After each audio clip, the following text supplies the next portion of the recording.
അടിച്ചു കയറിപ്പോ ശനി ഞായർ ദിവസങ്ങളിൽ വൈകുന്നേരം 6 മണിക്ക്.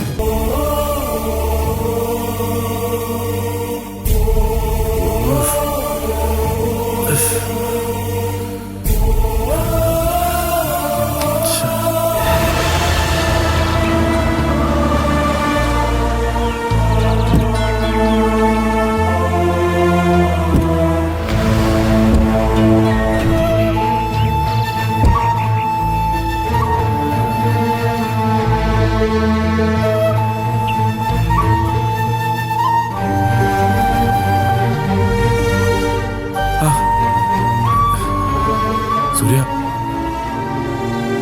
ആ വസ്തുവിന്റെ ആൾക്കാർ വന്ന് അഡ്വാൻസ് അയച്ച് തിരിച്ചു വെച്ചിരിക്കുക. ഇനിയിപ്പോ എന്ത് ചെയ്യുന്നൊരു പിടിയും കിട്ടുന്നില്ല. സേതുവേട്ടൻ എന്തിനാ ടെൻഷൻ ആവുന്നേ? പിന്നെ എന്ത് ചെയ്യും സൂര്യ? പെട്ടെന്ന് അവര് കാശ് തിരിച്ചു വെച്ചാൽ നമ്മൾ എന്ത് ചെയ്യും? അമ്മ ആകാശം ലീവ് വീട് വാങ്ങിച്ചത്. അതിനെന്താ സേതുവേട്ടാ, ഇതിപ്പോ അവരായിട്ടല്ലേ പിന്മാറുന്നേ. അപ്പൊ നമുക്ക് സംസാരിക്കാനുള്ള ഓപ്ഷൻ ഉണ്ട്.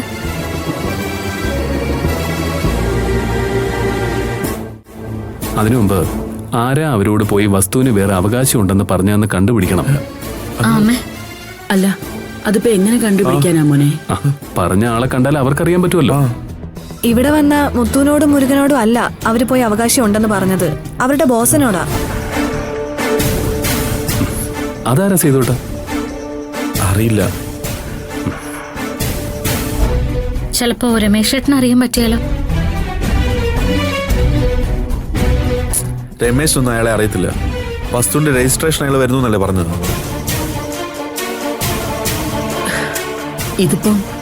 ഇതൊരു വല്ലാത്ത വിധിയാണല്ലോ മോളെ.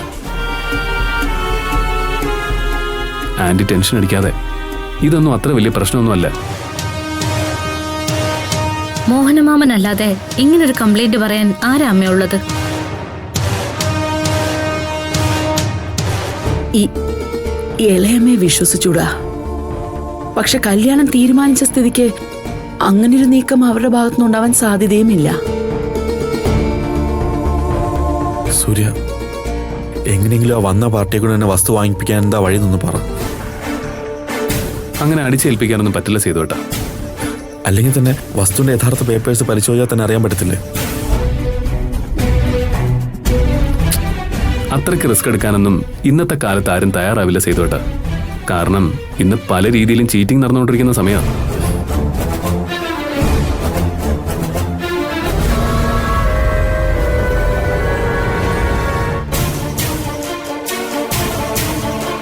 എന്തായാലും ഇങ്ങനൊരു കാര്യം അവര് കണ്ടുപിടിച്ച് പറയണമെങ്കിൽ അവർക്ക് മറ്റെന്തോ ഉദ്ദേശമുണ്ട്.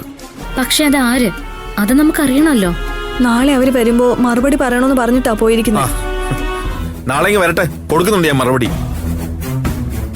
സേതുവേട്ടൻ എന്തിനാ വെറുതെ ഓരോ പ്രശ്നം ഉണ്ടാക്കുന്നത്? അല്ലെങ്കിൽ പിന്നെ പറഞ്ഞാളെ അവന്മാരെന്നെ കൊണ്ടുവരട്ടെ. സേതുവേട്ടാ, ഇതൊക്കെ ആരും അറിയാതെ കൈകാര്യം ചെയ്യേണ്ട കേസാ. ആ വസ്തുവിന്റെ ഇടപാട് മുടങ്ങിയെന്ന് പുറത്തറിഞ്ഞാൽ പിന്നെ പലരും ആ വസ്തു വാങ്ങാൻ മടിക്കും.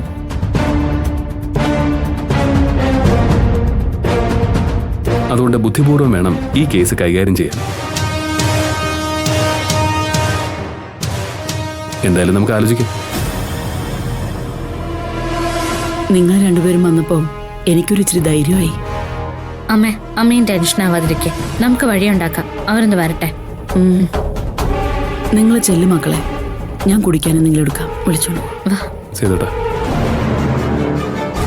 മായേ,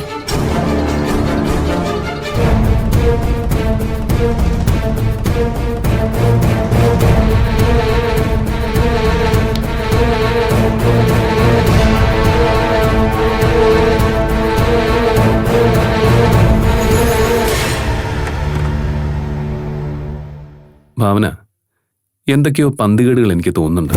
എനിക്കും തോന്നുന്നുണ്ട് സൂര്യ. നമ്മൾ പോലും അറിയാതെ നമ്മുടെ പിന്നാലെ ആരൊക്കെയുണ്ട്.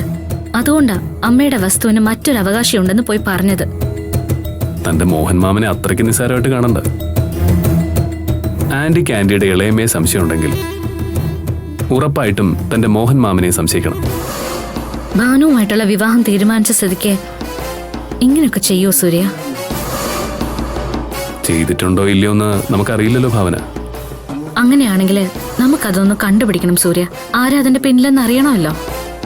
ആന്റി പറഞ്ഞതുപോലെ ആന്റിയുടെ ഇളയമയെ ഒന്ന് ശ്രദ്ധിക്കുന്നത് നന്നായിരിക്കും. കാരണം മോഹനെ അറിയിക്കാതെ വേണമെങ്കിലും അവർക്ക് പലതും ചെയ്യാമല്ലോ. അറിഞ്ഞിടത്തോളം ആ സ്ത്രീ ആനപ്പാറ അച്ചമ്മയുടെ വേറൊരു പതിപ്പ്. അവർക്ക് ലക്ഷ്യം ചിലപ്പോൾ ചെറുമക്കളുടെ ഭാവിയായിരിക്കില്ല, പണ്ട് പാതി വഴിയിൽ കൈവിട്ടു പോയ പകയാവും. സൂര്യ പറയുന്ന കേൾക്കുമ്പോ എന്തൊക്കെയോ കുഴപ്പങ്ങൾ ഉള്ളതുപോലെ എനിക്ക് തോന്നുന്നത്. അല്ലാതെ പുറത്തു നിന്നൊരാള് ഇങ്ങനൊരു ചതി ഒരിക്കലും ചെയ്യില്ല. അപ്പോ മോഹനമാമനും ജയേഷും അറിയാതെ ജയേഷിന്റെ അച്ഛമ്മയാവും ഇങ്ങനൊരു കളി കളിച്ചതെന്നാണോ സൂര്യ പറയുന്നത്? എന്തുകൊണ്ടായിക്കൂടാ? തന്റെ അമ്മയുടെ പതനവും കണ്ണുനീരുമാണ് അവരുടെ ലക്ഷ്യം. അതിനുവേണ്ടി അവർ കിട്ടിയൊരവസരം അങ്ങ് ഉപയോഗപ്പെടുത്തുന്നതാണെങ്കിലും. അങ്ങനെയാണെങ്കിൽ സൂര്യ തിരിച്ച് സംശയിച്ചൂടെ? മോഹനമാമനും ആ വസ്തു കൈവിട്ടു പോയതിന്റെ ദേഷ്യത്തിൽ ചെയ്യാമല്ലോ. എന്നാലും കൂടുതൽ ചാൻസ് ആന്റിയുടെ ഇളയമയ്ക്കാണെന്നാണ് എനിക്ക് തോന്നുന്നത്. ഒന്നും അങ്ങോട്ട് ഉറപ്പിക്കാൻ പറ്റുന്നില്ല. നമുക്കൊന്ന് മോഹനമാമനെ വിളിച്ച് ഇക്കാര്യം സംസാരിച്ചു നോക്കിയാലോ? എങ്ങനെ സംസാരിക്കാന്നാ താൻ പറയുന്നത്? വസ്തുവിന് അഡ്വാൻസ് കൊടുത്ത പാർട്ടിയോട് ആ വസ്തുവിന് വേറൊരു അവകാശം ഉണ്ടെന്ന് ആരോ പോയി പറഞ്ഞു എന്ന് പറയാലോ. സൂര്യ, ഇപ്പൊ തന്നെ നമുക്ക് വിളിച്ചു ചോദിക്കാം. എന്തെങ്കിലും ഒരു തുമ്പ് കിട്ടിയാലോ? എന്നാ വിളിച്ചു ചോദിക്കണ്ട, നമുക്ക് നേരിട്ട് തന്നെ സംസാരിക്കാം. അതിന് നാളെ ആ മുത്തുരാജും മുരുകനും വരുമ്പോ മറുപടി പറയണ്ടേ? അതിനു മുൻപ് എന്റെ കയ്യിൽ തെളിവ് കിട്ടിയാലോ? നാളെ ആക്കണ്ട, നമുക്ക് ഇപ്പൊ തന്നെ പോവാം. തനിക്ക് എന്താ ബുദ്ധിമുട്ട് വല്ലതും ഉണ്ടോ? എനിക്ക് എന്ത് ബുദ്ധിമുട്ടാ സൂര്യ?